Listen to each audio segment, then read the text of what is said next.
Yo, what's up guys? I just got done watching the Bulls beat Golden State. In today's video, I'm going to be talking about yesterday's game, also giving a huge injury update on Lonzo Ball, and talking about a Bulls insider expecting the Bulls to trade Coby White at the trade deadline, and also talking about some more trade targets for the Chicago Bulls. But before I jump into today's video, make sure you guys are subscribed to the channel. Also leave a quick like below today's video. It takes a second and it helps me out a lot. And leave some comments and questions below today's video about all the topics and updates and rumors I'm about to jump into. Also, just a quick little heads up, definitely check out my last video if you guys missed it. I was talking about a bunch of news and rumors for the Chicago Bulls and this upcoming trade deadline. Definitely check out that video if you guys missed it.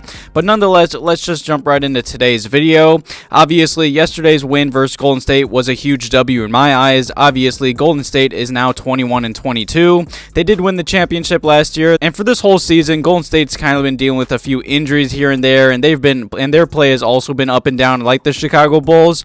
But in my eyes, this is still a big W. The Chicago Bulls are now 20-24, and I said this in my past video, and I feel like I'm going to continue to say it until this season's over. I don't understand this team, and I don't think I ever will understand this team. The Bulls finally snapped their 3-game losing streak.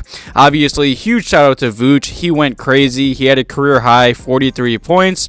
He also did record his 9th straight double-double. Also, huge shout out to Zach LaVine, Alex Caruso, and Coby White also for having big games yesterday. This Chicago Bulls team just cannot beat bad teams, but then they show out against playoff teams. I love a good win over a good team, but let's hope that this Bulls team can finally turn this season around. I mean, I've said that for many games now, especially after big W's, just like yesterday's win, but who truly knows? I don't know what the problem is with this team. I think we all know that this team is much better, especially on paper, than their record shows. We know they're not awful, but they need to prove that they're good also. I just don't know what to say. I don't know what the problem is.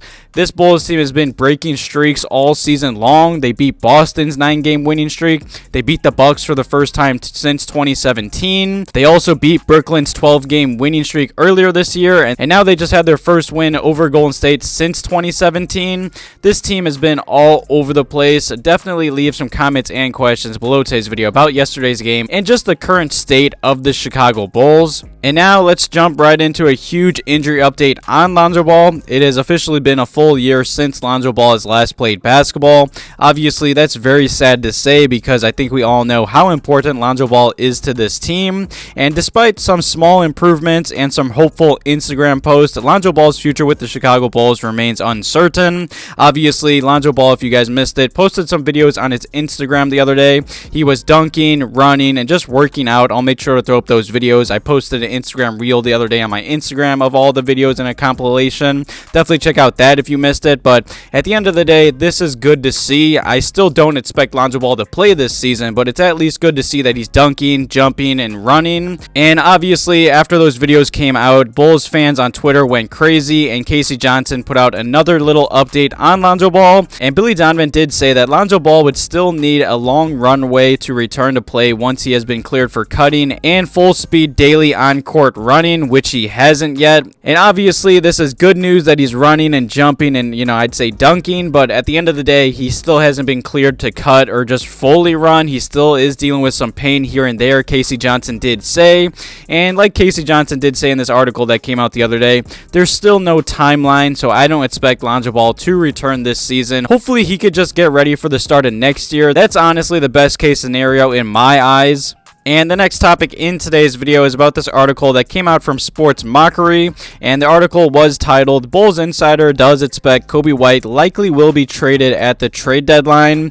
Now, obviously, there's been a lot of rumors, especially with this up and down Bulls season. I feel like it's going to continue to be that way, but Casey Johnson was talking on the Hoops Hype podcast the other day. I talked about this situation a little bit in my last video, but Casey Johnson did say, Coby White, he's been available in a lot of trade talks, and to be quite frank with the Chicago Bulls just won't give him away for nothing. They were offered some direct packages for him. When I talk about them potentially being buyers at the trade deadline, he'd be one of those pieces where you try and get him in a package. I think individually his trade return is not that significant, but in the right package with that lottery protected Portland pick, if the Bulls are buyers at the trade deadline, Casey Johnson did say, I think he'd be in whatever package the Bulls do send out. And this doesn't surprise me. The Chicago Bulls have been shopping Coby White for years. years now, and I hate to be like this, but the Bulls are in a tricky spot, especially with how bipolar and up and down this season has been. Now, for this upcoming offseason, Coby White and Dosunmu are both free agents, same with Vucevic and Javonte Green.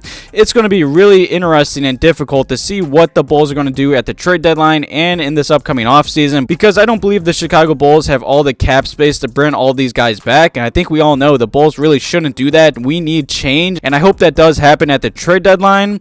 But now the whole situation with Coby White, his recent play has been making this situation even more tricky, and if you look at Coby White's numbers, they're nothing crazy, and they're kind of down this season, but in my eyes, and I think it's obvious, you could see it on the floor, Coby White has definitely taken a big step forward this year, defensively especially. He's been much better working around screens and closing out and contesting without fouling. Obviously, the shooting is still there, and the game seems to be slowing down for him, and I think it's obvious if Coby White continues to play defense and just be this active, that's what's going to keep him on the floor. I really like the way Coby White has been playing for this season. Like I did say, his numbers and shooting percentage are a little down, but I feel like he just looks more comfortable, knows his role, and he's just been playing much better, especially as of late. And the final topic in today's video is some more trade targets for the Chicago Bulls at this upcoming trade deadline. This article came out just the other day from Bleacher Report, and this list that they put together did include DeAndre Ayton, Jay Crowder, and Alec Burks. I plan to make a future video talking about and just more detailed news surrounding DeAndre Ayton, but in my eyes, I said this past offseason,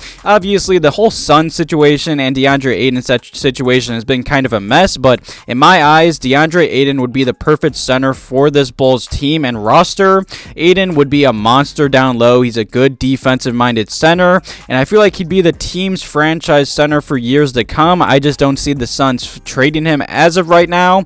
Also, same with Jay Crowder. I believe he'd be a great veteran pickup. He's always been a good 3-and-D wing. The same with him and the Suns. It's also been a messy situation.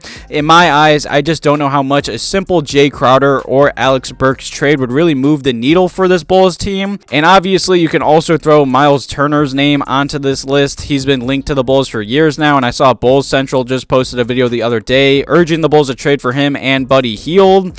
I like Miles Turner. I always have. I also believe he'd be a perfect center for this Bulls team and the future center of the Chicago Bulls. And I hate to say this, but I just don't see the Pacers trading Miles Turner, especially for, I'd probably have to be a package surrounding Vooch. I just don't know. Obviously, I would be happy if the Bulls traded for any of those names, but who truly knows what the Chicago Bulls are going to do at this upcoming trade deadline. Thank you guys for all the love on the channel in the past few videos. I really do appreciate it. Thank you guys for watching today's video. Have a good one.